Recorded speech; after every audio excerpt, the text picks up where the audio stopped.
जय हिंद। नमस्कार साथियों, स्वागत है आपका आपके चैनल जीएलएस स्टडी जैन में। तो साथियों, जैसा कि हम क्लास टेंथ फिजिक्स चैप्टर 1 जिसका नाम है प्रकाश का परिवर्तन, जिसका इंग्लिश होता है रिफ्लेक्शन ऑफ लाइट, उसी को हम लोग पढ़ रहे थे। ठीक साथियों, तो उसका ये पार्ट 2 वीडियो है। पार्ट 1 वीडियो में हमने बहुत सारे टॉपिक सीखा था, जैसे प्रकाश क्या होता है, प्रकाश के क्या क्या गुण होते हैं, ठीक है, प्रदीप्त वस्तु किसे कहते हैं, अप्रदीप्त वस्तु किसे कहते हैं, प्रकाश की किरण क्या होती है, ये सब हमने पार्ट 1 वीडियो में मतलब क्लियर कर लिया था। ठीक है साथियों, आज के इस पार्ट 2 वीडियो में हम लोग क्या सीखने वाले हैं, तो आज के इस पार्ट 2 वीडियो में हम लोग सीखेंगे कि किरण पुंज क्या होता है। ठीक है, अपसारी किरण पुंज किसे कहते हैं, आप लोग जानते हैं किरण पुंज के 3 प्रकार होते हैं। तो उसमें आता है हमारा अपसारी किरण पुंज किसे कहेंगे, अभिसारी किरण पुंज किसे कहेंगे, समानांतर किरण पुंज किसे कहेंगे, ये हम लोग पढ़ेंगे। फिर हम लोग देखेंगे साथियों कि पारदर्शी वस्तु किसे कहेंगे, फिर हम लोग देखेंगे कि अपारदर्शी वस्तु किसे कहेंगे, फिर हम लोग देखेंगे कि अपारदर्शी वस्तु किसे कहेंगे। ठीक है, ये हम लोग सारा टॉपिक हम लोग आज क्लियर करने वाले हैं। ठीक है साथियों, तो चलिए बिना देरी किए हम लोग इस क्लास 10th के फिजिक्स चैप्टर 1 जिसका नाम है प्रकाश का परिवर्तन, उसके पार्ट 2 वीडियो को बिल्कुल शानदार तरीके से स्टार्ट करते हैं। ठीक है साथियों, मैं ना ही आपको वीडियो को लाइक करने को बोलूँगा और ना ही चैनल को सब्सक्राइब करने को बोलूँगा।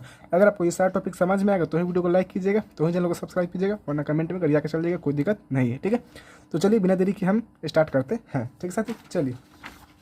तो साथियों देखिए, जितना भी हम लोग पढ़ेंगे सारा हम मेरे पास मतलब नोट्स है, सारा मैं आप लोग को दूंगा। ठीक है, देखिए सारा चीज़ का मैं परिभाषा भी लिखा, तो सबर कीजिए, मैं सब दूंगा। ठीक है, पहले मैं क्या करूँगा, सब जितना भी टॉपिक है मैं आपको पहले समझा दूंगा। ठीक है, नहीं तो हम लोग चीज़ों को समझना है, क्योंकि आप क्लास 10th में आ चुके हैं। साथियों, सबसे बड़ा टॉपिक हमारा क्या है, किरण पुंज। किरण पुंज, तो किरण पुंज से पहले, जिसका इंग्लिश होता है बीम ऑफ रे। ठीक है, तो किरण पुंज समझने से पहले सबसे पहले आपको आना चाहिए कि प्रकाश की किरण क्या होती है। मैंने पिछले वीडियो में बताया था पार्ट 1 वीडियो में, अगर वो वीडियो नहीं देखा है तो आप कोई दिक्कत नहीं, प्लेलिस्ट बना हुआ है, जाकर चेक कर सकते हैं, वरना यहाँ पे मैं क्लियर कर दूंगा। प्रकाश की किरण, ठीक है साथियों, ये समझना पड़ेगा, तब आपको आएगा समझ में किरण पुंज। प्रकाश की किरण, जिसका इंग्लिश होता है साथियों रे ऑफ लाइट। ठीक है, प्रकाश की किरण। देखिए साथियों, तो प्रकाश की किरण क्या होती है, तो परिभाषा इसका होता है कि किसी भी दीप्तमान वस्तु से प्रकाश निकलकर जिस रेखा पर गमन करती है उसे क्या कहते हैं, प्रकाश की किरण कहते हैं। किसी भी दीप्तमान वस्तु से प्रकाश निकलकर जिस रेखा पर गमन करती है उसे क्या कहते हैं, प्रकाश की किरण कहते हैं। प्रकाश की किरण को एक सरल रेखा पर तीर द्वारा प्रदर्शित किया जाता है। ठीक है, ये हमारा क्या, प्रकाश की किरण। क्या साथियों, हमारा प्रकाश की किरण है, प्रकाश की किरण। तो क्लियर हो गया, प्रकाश की किरण किसे कहेंगे, तो किसी भी दीप्तमान वस्तु से प्रकाश निकलकर जिस रेखा पर गमन करते हैं उसे क्या कहते हैं, प्रकाश की किरण कहते हैं। प्रकाश की किरण को एक सरल रेखा पर तीर द्वारा प्रदर्शित किया जाता है। यहाँ तक कोई दिक्कत नहीं साथियों, उम्मीद करते हैं कि कोई दिक्कत नहीं है। हमारा टॉपिक है क्या, अब किरण पुंज। अब देखिए किरण पुंज कितना बेजोर समझ में आएगा, किरण पुंज। ठीक है, जिसका इंग्लिश होता है बीम ऑफ रेज। ठीक है, देखिए साथियों, यहाँ पर सब लिखा है, मैं दिखाऊंगा, अभी सब्र कीजिए। देखिए साथियों, तो किरण पुंज क्या होगा, तो प्रकाश की किरण समझ में आएगा। तो जब यही प्रकाश की किरण साथियों, जब बहुत सारे समूह में रहेगा ना, जब बहुत सारे प्रकाश की किरण रहेंगे तो उसे क्या बोलेंगे, किरण पुंज। यानी प्रकाश की किरणों के समूह को क्या बोलेंगे, किरण पुंज बोलेंगे। क्या बोलेंगे साथियों, प्रकाश की किरणों के समूह को क्या बोलेंगे, किरण पुंज बोलेंगे। तो देखिए हमारा यहाँ एक प्रकाश की किरण था, जब यही प्रकाश की किरण जब बहुत सारी हो जाएगी तो क्या बोलेंगे, उसको किरण पुंज बोलेंगे। तो यहाँ बहुत सारा बना दीजिए, ये हमारा क्या हो गया, बहुत सारा हो गया, तो ये हमारा क्या हो गया साथियों, ये हमारा किरण पुंज हो गया। इसे कहते हैं किरण पुंज, किरण पुंज। क्लियर है, उम्मीद करते हैं कि किरण पुंज आपको समझ में आएगा। आगे देखिए परिभाषा लिख लीजिए। देखिए जैसा कि परिभाषा है, किरण पुंज इंग्लिश होता है बीम ऑफ रेज। ठीक है, तो प्रकाश की किरणों के समूह को क्या कहते हैं, किरण पुंज कहते हैं। और किरण पुंज को ऐसे प्रदर्शित किया जाता है, तो आप लोग क्या कीजिए, इसको भी उतार लीजिए। क्लियर है। अब साथियों अगला टॉपिक आता है हमारा कि किरण पुंज के प्रकार। ठीक है, यहाँ देखिए किरण पुंज के प्रकार, तो बहुत अच्छे से आप लोग समझ में आएगा, सबर कीजिए, मैं बहुत अच्छे से बताऊँगा आपको। ठीक, तो देखिए, तो साथियों देखिए, जो किरण पुंज होता है प्यारे साथियों, वो 3 प्रकार के होते हैं। ठीक है, किरण पुंज जो होते हैं वो 3 प्रकार के होते हैं। ठीक है, किरण पुंज कितने प्रकार के होते हैं, 3 प्रकार के, समझिएगा यहाँ पे। सबसे पहला होता है हमारा समानांतर किरण पुंज, समानांतर किरण पुंज। दूसरा होता है हमारा संसृत या इसी को हम लोग बोलते हैं अभिसारी भी। ठीक है, संस्कृत बोलिए चाहे इसी को हम लोग बोलते हैं अभिसारी भी। अभिसारी आपको बुक में अभिसारी नहीं दिया, लेकिन कहीं कहीं संस्कृत भी दे देता है, इसलिए मैंने बता दिया। तीसरा होता है हमारा अपसारी, चाहे इसी को बोलते हैं अपसृत किरण पुंज। ठीक है, अपसृत किरण पुंज कितने प्रकार के साथियों, तो किरण पुंज 3 प्रकार के। कौन कौन, सबसे पहले समानांतर, दूसरा हम अभिसारी को बोलते हैं संस्कृत, तीसरा होता है हमारा अपसारी जिसको हम बोलते हैं अपसृत। ठीक है, ये हमारे किरण पुंज 3 प्रकार के होते हैं। क्लियर साथियों, कोई दिक्कत नहीं।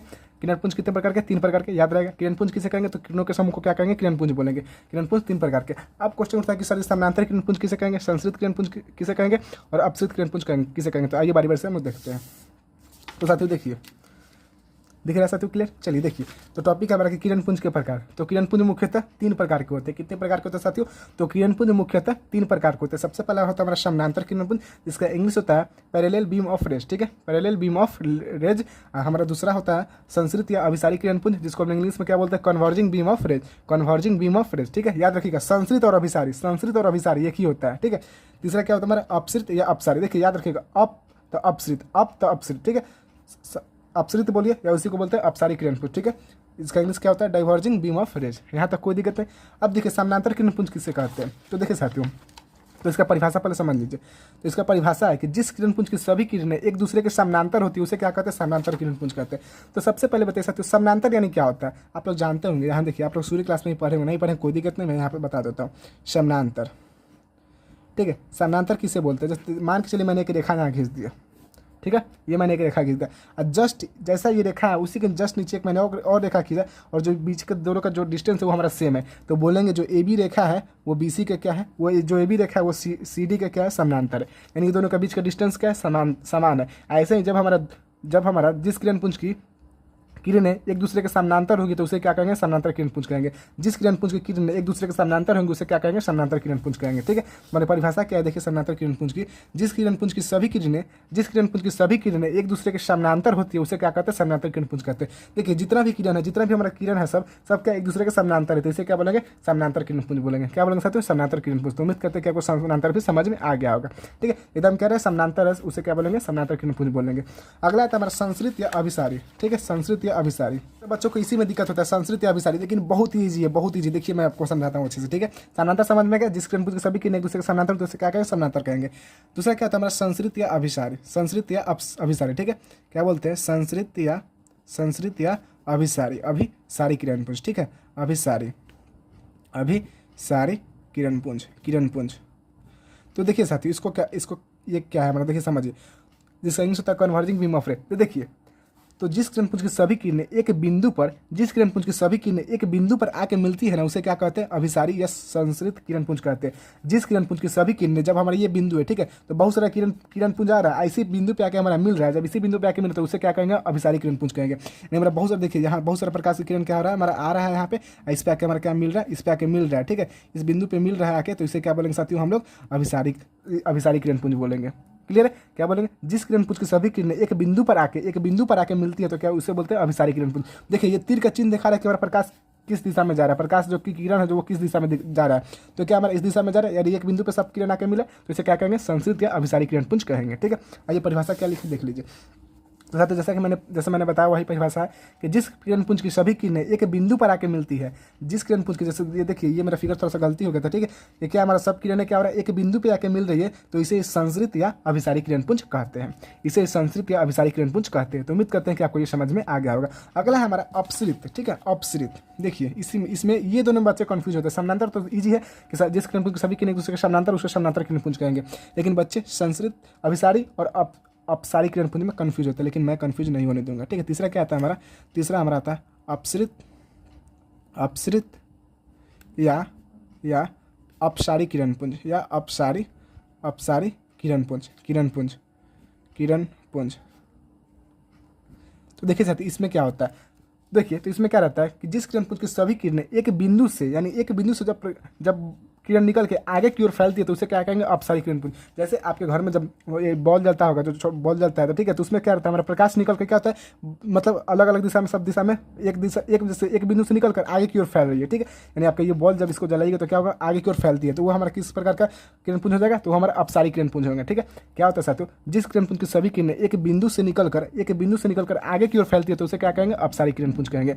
अभिसारी में क्या था हमारा कि एक बिंदु पे आके मिल रहा था, इसमें क्या है अपसारी में कि एक बिंदु से निकलकर आगे की ओर फैलती है तो उसे क्या कहेंगे? अपसृत या अपसारी किरण पुंज कहेंगे। क्लियर है? कोई दिक्कत नहीं? आइए इसका परिभाषा लिख लीजिए साथियों। देखिए तो यहाँ देखिए साथियों, मैंने जैसा कि लिखा है कि अपसृत या अपसारी किरण पुंज, ठीक है। तो जिस किरण पुंज की सभी किरणें एक बिंदु से निकलकर आगे की ओर फैलती है उसे क्या कहेंगे? अपसृत या अपसारी किरण पुंज कहेंगे, ठीक है। ये हमारा एक बिंदु है, ठीक है, इस बिंदु से प्रकाश निकल करके आगे की ओर फैल रही है, देखिए ये दिशा बता रहे कि आगे की ओर फैल रही है, तो इसको क्या बोलेंगे हम लोग? अपसृत अपसारी या अपसरित किरणपुंज बोलेंगे। क्लियर है, कोई दिक्कत नहीं। चलिए बढ़ते हैं आगे। तो साथियों देखिए साथियों, अगला टॉपिक है हमारा कि पारदर्शी वस्तु। ठीक है, पारदर्शी वस्तु किसे कहेंगे और अपारदर्शी वस्तु किसे कहेंगे और पारभासी वस्तु किसे कहेंगे। ठीक है, देखिए साथियों अभी तक हमने क्या क्या सीखा। देखिए अभी तक हमने सीखा कि किरणपुंज क्या होता है, किरणों के समूह को क्या कहते हैं, किरणपुंज कहते हैं। अपसारी किरणपुंज क्या होता है, ये भी हमने पढ़ लिया। अभिसारी किरणपुंज किसे कहेंगे, ये भी हमने पढ़ लिया। समानांतर किरणपुंज किसे कहेंगे, ये भी हमने पढ़ लिया। हमारा टॉपिक आता है कि पारदर्शी वस्तु किसे कहेंगे और पारभासी वस्तु किसे कहेंगे और अपारदर्शी वस्तु किसे कहेंगे। ठीक है, समझिए। तो साथियों देखिए तीन चीज़ें तीन कुछ होता है। ठीक है, हमारा सबसे पहला होता है हमारा पारदर्शी वस्तु, पारदर्शी, इसका इंग्लिश होता है ट्रांसपेरेंट ऑब्जेक्ट, पारदर्शी वस्तु। दूसरा होता है हमारा पारभासी वस्तु, जिसका इंग्लिश होता है ट्रांसलूसेंट ऑब्जेक्ट। ठीक है, और तीसरा होता है हमारा अपारदर्शी वस्तु। ठीक है,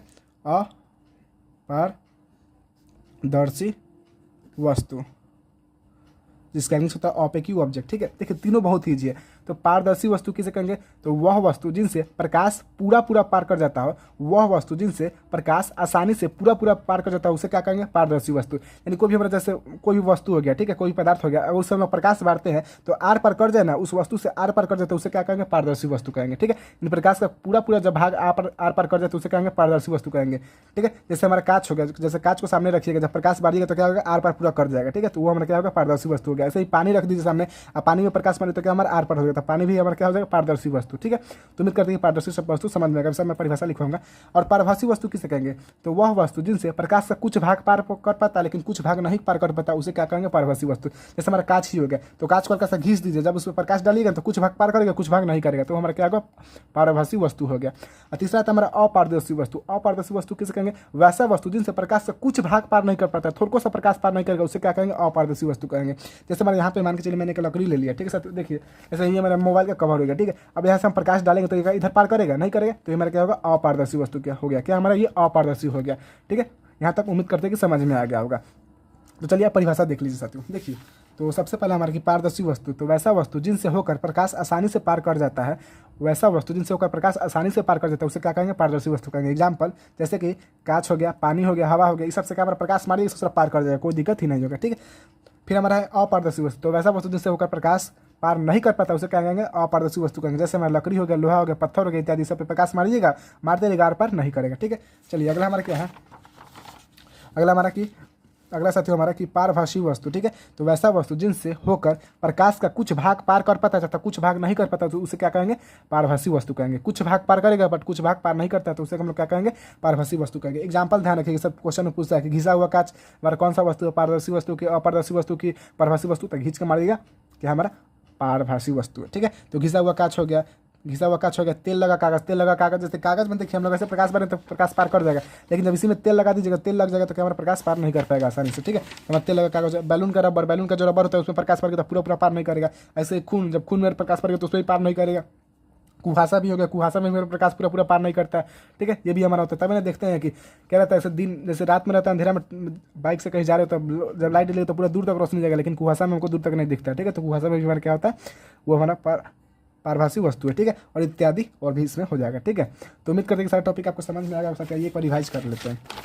तो साथ ही सबसे पहले हमने सीखा कि किरणपुंज, तो किरणों के समूह को क्या कहेंगे, किरणपुंज कहेंगे। अपसारी किरणपुंज और अपसरित किरणपुंज, तो जिस किरणपुंज की सभी किरणें एक बिंदु से निकलकर आगे की ओर फैलती है तो उसे क्या कहेंगे, अपसरित या अपसारी किरणपुंज कहेंगे। अभिसारी किरणपुंज, जिस किरणपुंज की सभी किरणें एक बिंदु पर आकर मिलती है उसे अभिसारी या संसरित किरणपुंज कहेंगे। समानांतर किरणपुंज, जिस किरणपुंज की सभी किरणें एक दूसरे के समानांतर होती है उसे क्या कहेंगे, समानांतर किरणपुंज कहेंगे। अगला हमारा पारदर्शी वस्तु, वह वस्तु जिनसे प्रकाश पूरा पार कर जाएगा उसे पारदर्शी वस्तु। अगला हमारा की पारभासी वस्तु, तो वह वस्तु जिनसे होकर प्रकाश का कुछ भाग पार कर पाता है, जैसे कुछ भाग नहीं पार कर पाता, उसे क्या कहेंगे, पारभासी वस्तु कहेंगे। अगला हमारा की अपारदर्शी वस्तु, तो वैसे वस्तु जिनसे होकर प्रकाश पार नहीं कर पाता उसे क्या कहेंगे, अपारदर्शी वस्तु कहेंगे। तो उम्मीद करते हैं कि सारा टॉपिक आपको क्लियर हो गया। ठीक है साथियों, तो साथियों थैंक्स फॉर वॉचिंग वीडियो, मिलते हैं अगले वीडियो, तब तक के लिए जय हिंद।